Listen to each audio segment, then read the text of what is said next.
So some of the most recent conversations have been really centered around this aspect that we can call reaction or triggering. And an insight came to the surface that seems really appropriate to share in this moment.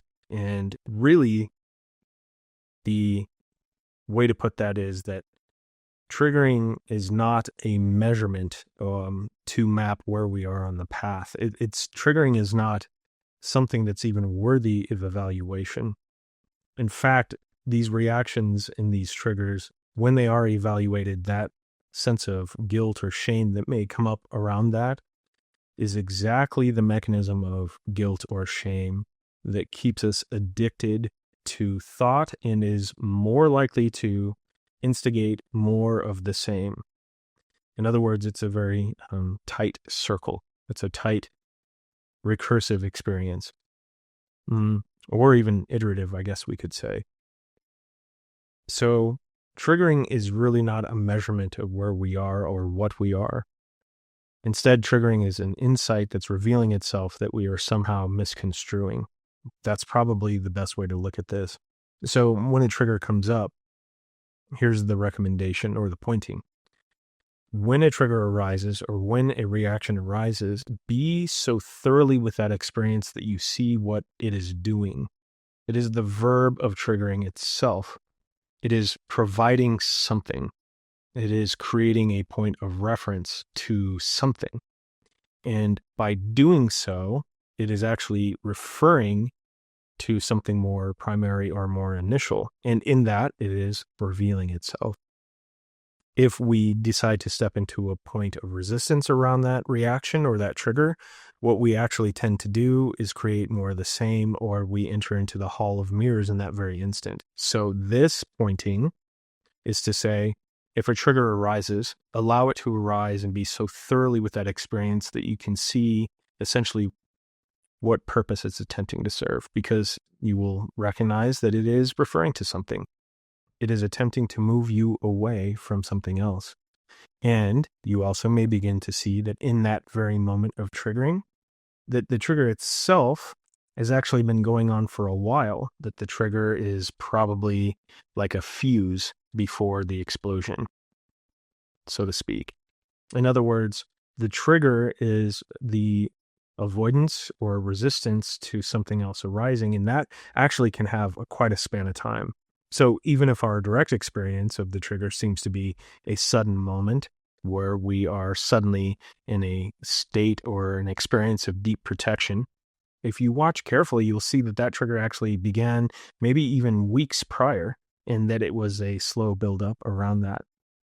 These things tend to start to reveal themselves more acutely when we step directly into the experience. So I want to be careful here, because I'm also not encouraging you to just get triggered all the time necessarily. If that's what's happening, then that's what's happening. What I am saying, though, is the attempt to avoid or resist a trigger is essentially the mechanism that keeps that trigger intact. It is the context in which that it lives. And so in some strange way, we are emphasizing that trigger, we're emphasizing that reaction, and thereby creating more of the same. Strange, but seems to actually be this way. So once again, the triggering is not a measurement of who we are or where we are on the path. The triggering is actually an insight in disguise being misconstrued. And if we start to go to what that trigger is referencing, we will start to recognize certain ways that we're engaging with other people, certain ways we're engaging with aspects of our life, relationships, our work, anything. And when you will see that relationship more clearly, you will start to see where there is a lack of engagement somewhere. There is an avoidance of something. Sometimes that literally, in a very practical way, looks like the establishment of a boundary. Maybe not always, but often it seems to be the case. That if you are allowing a boundary, a hidden boundary, to be crossed, that basically is the very point of triggering. And a lot of us will basically allow those boundaries to be crossed and not express those boundaries because we are afraid of conflict. But this is where you get to start to recognize that the avoidance of a boundary because of the fear of conflict is the creation of conflict. It makes us enter into a defensive way of living. And therefore, we begin to see that defensiveness actually is not a response to anything. It starts to become the first act of hostility. This is tricky because we start to see that victim or perpetrator basically become the same here. The more often we are invested into feeling like a victim, or the more often we are invested into feeling like a perpetrator, we start to see that we are just kind of creating more of the same. So to establish a boundary and to make that boundary clear, it becomes pretty interesting to see how these triggers work themselves out. But we're essentially setting ourselves up for the trigger by not speaking to our truth, speaking to our needs in a very practical sense. And I know this is coming into a practical sense. I know a lot of these videos are coming from a more practical point of view at the moment. And that's because it seems like all of these things actually do apply. It seems as if we know ourselves entirely and we're completely in ourselves, so to speak. That's when we realize there is no one here. That's when we forget ourselves. And another way to look at boundaries, by the way, since we're kind of on that train, is that a boundary isn't really a wall, even though it has an element of a wall. It's a point of a line, a point of separation, and that may seem counterintuitive for this path. The benefit of a boundary is actually not the wall itself, it's the doorway that exists within that perceived wall, and that doorway is basically showing others the way in. And if somebody takes that particular route to come in, then there is no longer a boundary there because they're in. Therefore, it's one of these paradoxes. There is a boundary, there is no boundary. There is a boundary, there is no boundary. And of course, if somebody wants to be like the Kool-Aid Man and bust through that wall, oh yeah, like the commercial for all of us 90s kids, then they aren't taking the path in, and therefore that boundary needs to be reasserted. And sometimes that means there's certain actions we must take.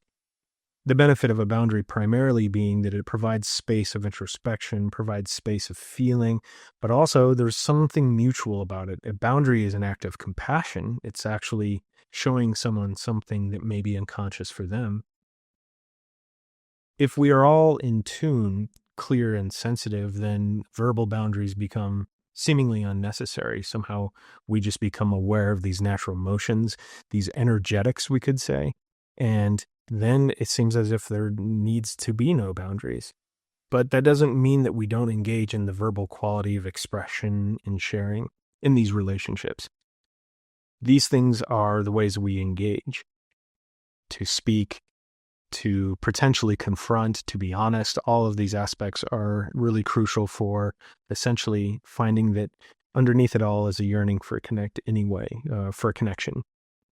We just want to connect, and the distortions, as they reach these seemingly outer spaces, they show up as conflict. But if we really sit with it and we're very honest, that really is no conflict. There's only distortion, distortion, and that's where conflict seems to arise. But if we allow ourselves to go to primary experience, we find nothing but a just reaching out and a connection there.